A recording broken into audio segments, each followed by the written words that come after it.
ماہنامہ دریافت سے انتخاب کی سیریز کے سلسلے میں شمارہ نمبر 3 سے انور سن رائے کا مضمون دی برتھ اور میں منتخب کیا گیا ہے، سماعت فرمائیے۔ جب میں قمر جمیل سے ملا تھا تو پیدا نہیں ہوا تھا۔ میں ان بہت سے لوگوں میں سے ہوں جو اپنی ماؤں سے پیدا ہوتے ہیں اور بن ماں کا کہلاتے ہیں۔ جب سے میں پیدا ہوا ہوں اپنی ماں سے چمٹا ہوا ہوں۔ گوشت کے اس بدحیت ڈھیر کو میں نے مستطیل ڈرائنگ روم کے وسط میں پڑی ہوئی ایک کرسی پر پڑے دیکھا تھا۔ اس کے سامنے ایک پینٹنگ کا پرنٹ پڑا تھا اور وہ اس کی ان تفصیلات پر گفتگو کر رہا تھا جنہیں پہلی نظر میں تو کیا بغور دیکھنے پر بھی محسوس نہیں کیا جا سکتا۔ ایسی دنیا کی تفصیل جو اس پینٹنگ یا اس کے خالق کی دنیا نہیں تھی، ہو بھی نہیں سکتی تھی۔ جس لڑکے کے ساتھ میں وہاں آیا تھا وہ بڑی عقیدت سے اس بدحیت پر جھکا اس کی دنیا کو دیکھ رہا تھا۔ حیرت انگیز لذت سے بھری ہوئی آنکھیں، عدم مزاحمت کا کھلا اظہار، بے معنی اور بکواس میرا جی متلا رہا تھا۔ زرد ملگجی روشنی سرخ مصنوعی ٹکڑوں سے منقش پیتل کی گرد آلود جالی دار فانوس سے چھنتی ہوئی میز کے دھبے دار سبز ریگزین پر ٹکڑے ٹکڑے ہو رہی تھی۔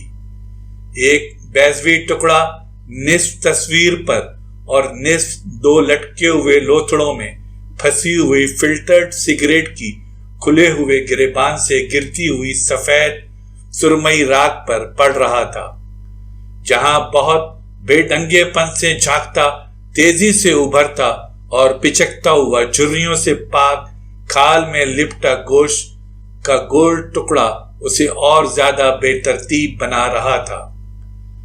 جب اس گفتگو میں وقفہ آتا تو وہ سیاہ کمرے میں چکرانے لگتی، لیکن صرف دھول اور گندگی سے اٹا بجلی کا پنکھا گردش کرتا دکھائی دیتا تھا۔ اس بدحیت کی بائیں جانب اندرونی دروازے سے کچھ فاصلے پر ایک تخت پر قالین کا ٹکڑا تخت پر کم اور زمین پر زیادہ لٹکا ہوا ہے۔ تخت کے ایک کونے پر ٹیبل لیمپ اور دوسرے کونے پر پچکے ہوئے سر والا ایک لڑکا ڈھیلی قمیص اور تنگ پتلون پہنے اکڑوں بیٹھا اپنی چندھیائی ہوئی آنکھیں بمشکل کھولے انگریزی کی ایک موٹی سی کتاب پڑھنے کی کوشش کر رہا ہے۔ بہت دیر گزرنے کے باوجود اس نے کتاب کا ایک صفحہ بھی نہیں پلٹا، لیکن بظاہر وہ اتنا مصروف ہے کہ اس نے بدحیت کی گفتگو کے ایک لفظ پر بھی غور نہیں کیا۔ کمرے کی تمام دیواریں خالی ہیں اور داہنی سمت جہاں کونے میں 2 سیڑھیاں اور ان کے اختتام پر ایک دروازہ ہے، ایرانی ہوٹلوں جیسی ایک سیاہ کرسی پر ایک نوجوان اڑے ہوئے نیلے رنگ کی ایک چادر کو گلے میں باندھے نیم دراز ہے۔ چادر عقب میں اس کے کولہوں پر اکٹھی ہوتی ہے، پھر اس کے آگے کی سمت ابھرتے ہوئے پیٹ اس کے دونوں سرے ایک دوسرے کو کاٹ کر گردن کی طرف بڑھتے ہوئے وی شیپ کا گلا بناتے ہوئے گردن کے پیچھے ایک موٹی گرہ میں تبدیل ہو جاتے ہیں۔ اس کے چہرے کی کھال جو جنسیت زدہ عورتوں سے زیادہ جنسیت زدہ لگتی ہے، شیونگ کریم کی جھاگ میں لتھڑی ہوئی۔ تھوڑی دیر پہلے اس کی دونوں ٹانگیں اضطراری انداز میں ایک دوسرے سے ٹکرا رہی تھیں، لیکن اب وہ بلیڈ نہ ملنے کے انتظار میں جاگتے جاگتے تھک کر سو گیا ہے۔ اسے ایک عرصے سے جگانے کی کوشش کی جا رہی ہے، لیکن اب اس طویل گہری نیند سے باہر آنا اس کے لیے ممکن نہیں رہا۔ اذیت ناک تھکا ہوا آسیبی ماحول۔ میں خاموشی سے اٹھا اور قدم اٹھاتا ہوا باہر آ گیا۔ میرے تعاقب میں وہ لڑکا بھی آ رہا تھا۔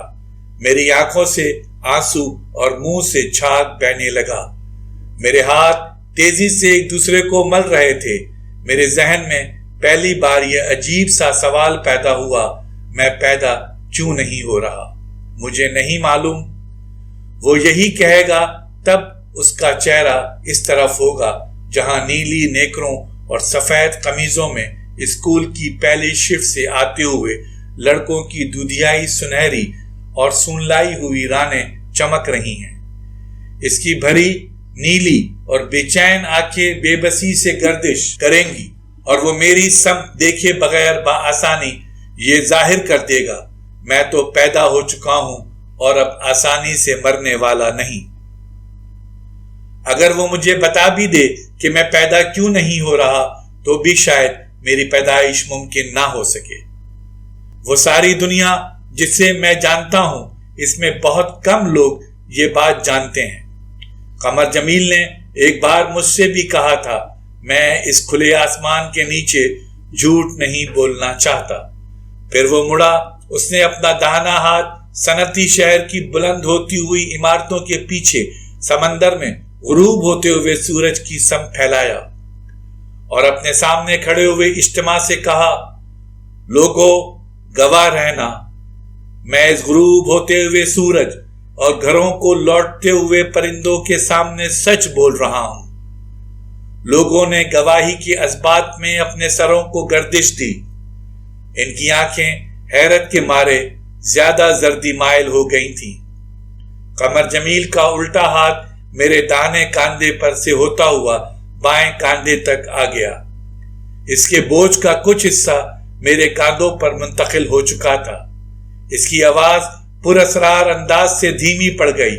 اس نے مجھ سے مخاطب کرتے ہوئے پراسرار انداز میں کہا، مجھ سے جھوٹ مت کہو، تم ابھی پیدا نہیں ہوئے، تم ابھی پیدا نہیں ہو سکتے، جاؤ واپس چلے جاؤ۔